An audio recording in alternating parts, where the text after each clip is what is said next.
जय Shri Krishna, Radhe Govind. Welcome back to Kanhamrit. तो आ रही है एकादशी और इस बार जो एकादशी आ रही है उसका नाम है पाप मोचनी एकादशी। देखो, हर एकादशी का अपना एक नाम होता है और उसी के अनुसार उस एकादशी व्रत का स्वरूप भी होता है। जैसे कि आप सबको पता है कि साल भर में 24 एकादशी आती है। अधिक मास की अगर मैं बात करूं तो उनकी संख्या बढ़कर हो जाती है 26, क्योंकि अधिक मास में कृष्ण पक्ष और शुक्ल पक्ष दो आते हैं तो दो एकादशी बढ़ जाती है। पाप मोचनी एकादशी का व्रत जब हम लोग धारण करते हैं तो इससे हमारे कई पूर्व जन्मों तक के पापों का नाश होता है। जो हमारा अभी करंट मतलब जैसे जिस भी योनि में हम हैं, अभी जो भी हमारा करंट जन्म है उसके पाप तो नष्ट होते ही है, साथ ही पूर्व जन्म के पाप भी नष्ट हो जाते हैं। आज इस वीडियो में आप जानेंगे कि पाप मोचनी एकादशी का महत्व क्या है, इस एकादशी के व्रत को हमें किस प्रकार करना चाहिए, व्रत के क्या क्या नियम होते हैं, क्या पूजा विधि रहती है, क्या शुभ मुहूर्त है, और एक सबसे बड़ा क्वेश्चन जो इस बार सभी के मन में है कि एकादशी का व्रत 25 को करना है या 26 को करना है, क्योंकि बहुत ज्यादा कंफ्यूजन चल रहा है। तो बिल्कुल चिंता मत करिए, वीडियो में सारे डाउट्स क्लियर हो जाएंगे। एंड तक अवश्य ही देखिएगा। और अगर अभी तक आप लोगों ने चैनल को सब्सक्राइब नहीं किया है तो जल्दी से सब्सक्राइब करके बेल आइकन जरूर प्रेस कर दीजिएगा, क्योंकि आगे और भी इस एकादशी क्योंकि इस एकादशी पे कई महासंयोग बन रहे हैं तो उनकी वीडियोस भी आपको मिलती रहे। चलिए इसे शुरू करते हैं। देखिए, हम लोग अपने जीवन में कई सारे पाप करते हैं। ऐसा तो दुनिया में कोई भी व्यक्ति नहीं है जिसने कोई पाप ही ना किया हो। जाने या अनजाने कई सारे छोटे या बड़े पाप हमसे हो जाते हैं। तो जब हम इस पाप मोचनी एकादशी के व्रत को करते हैं तो ये व्रत जो है वो हमारे समस्त पापों का नाश करने का क्षमता रखता है। ठीक है, शास्त्रों में इस व्रत की बहुत अधिक महिमा गाई गई है। बड़े से बड़ा पाप भी अगर आपने किया है या छोटे से छोटा पाप भी किया है तो इस व्रत के करने से उसका शमन होता है। तो सभी को पाप मोचनी एकादशी का व्रत करना चाहिए। इस व्रत के क्या क्या नियम है, तो देखिए, एकादशी जो भी एकादशी का व्रत आप कर रहे हो पूरे साल में उसके 3 दिन के नियम हमें फॉलो करने पड़ते हैं। व्रत तो हमें एक ही दिन रखना है, सिर्फ एकादशी के दिन, लेकिन नियम जो है वो दशमी, एकादशी और द्वादशी तीनों ही तिथियों पर आपको फॉलो करना है। मैंने ऑलरेडी डिटेल्ड वीडियो बनाया है कि दशमी के क्या नियम है, एकादशी और द्वादशी के संपूर्ण नियमों का वीडियो बनाया है। इस वीडियो में मैं आपको बहुत छोटे तरीके से बता देती हूँ नियमों के बारे में। बाकी डिस्क्रिप्शन बॉक्स में से आप लिंक चेक करना, डिटेल में आपको सारे नियमों की जानकारी उस वीडियो से मिल जाएगी। तो देखिए, दशमी तिथि पे कहते हैं कि आपको ब्रह्मचर्य का पूर्णतः से पालन करना चाहिए। दशमी तिथि के दिन किसी भी प्रकार से मांसाहार का सेवन आपको नहीं करना है, किसी भी नशीली चीज का सेवन नहीं करना है, किसी भी तामसिक वस्तु का सेवन नहीं करना है। जैसे कि अगर मैं बात करूं तो प्याज और लहसुन युक्त भोजन आपको इस दिन नहीं करना चाहिए। दशमी तिथि पर जब सूर्य अस्त हो जाता है उसके बाद भी हमें भोजन नहीं करना है। सूर्य अस्त होने के पहले पहले ही आपको भोजन करना पड़ता है। किसी भी कारणवश अगर आप सूर्यास्त से पहले भोजन नहीं कर सकते हो, उसके बाद फिर अगर रिक्वायरमेंट है तो आपको फलाहार ही लेना चाहिए, अन्न आपको ग्रहण नहीं करना चाहिए। ठीक है, तो ये कुछ नियम थे जो दशमी तिथि पे आपको फॉलो करने होते हैं। अब बात करते हैं कि एकादशी का व्रत कैसे करना होता है, उस दिन हमें क्या क्या करना होता है। तो देखिए, एकादशी जिस दिन भी है उस दिन आपको ज्यादा देर तक तो सर्वप्रथम नहीं सोना है।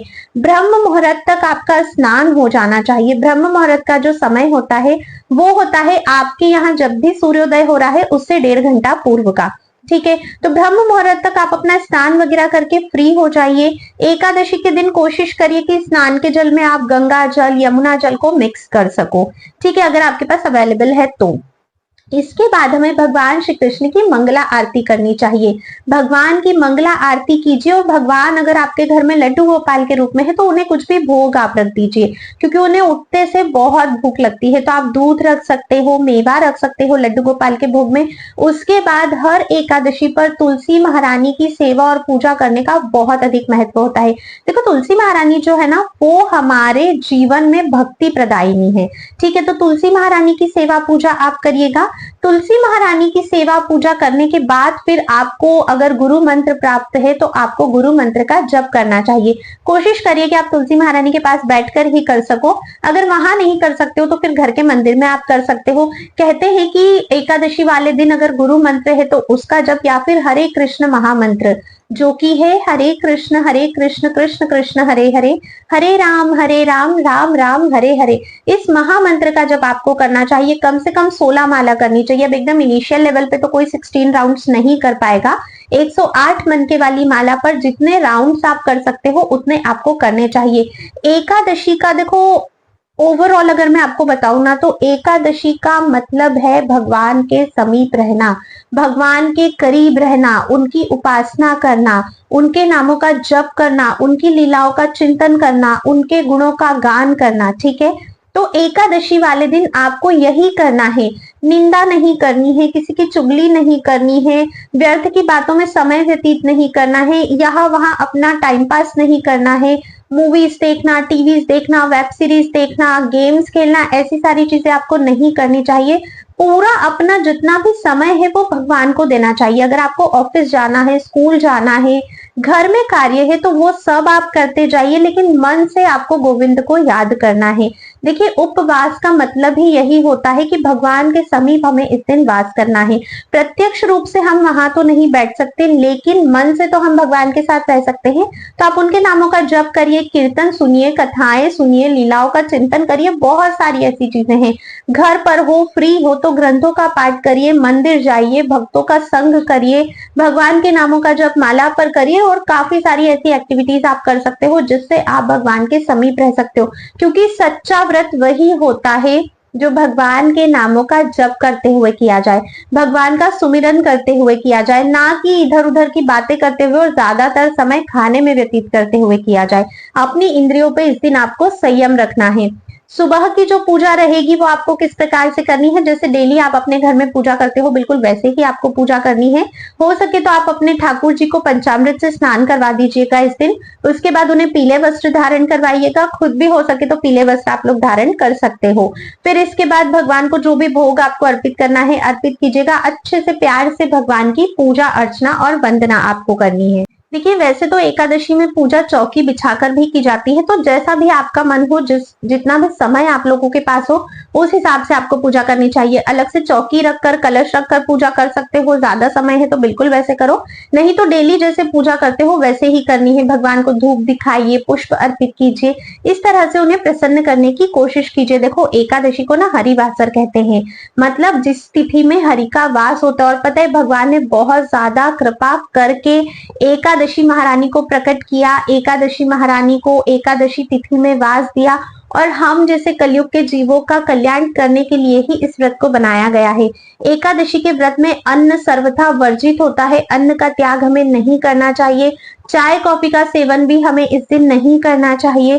ठीक है, एकादशी के व्रत में आप लोग या तो निर्जल कर सकते हो, जल पी कर सकते हो, जल पर भी नहीं होता है तो दूध ले सकते हो, फलों का आहार ले सकते हो।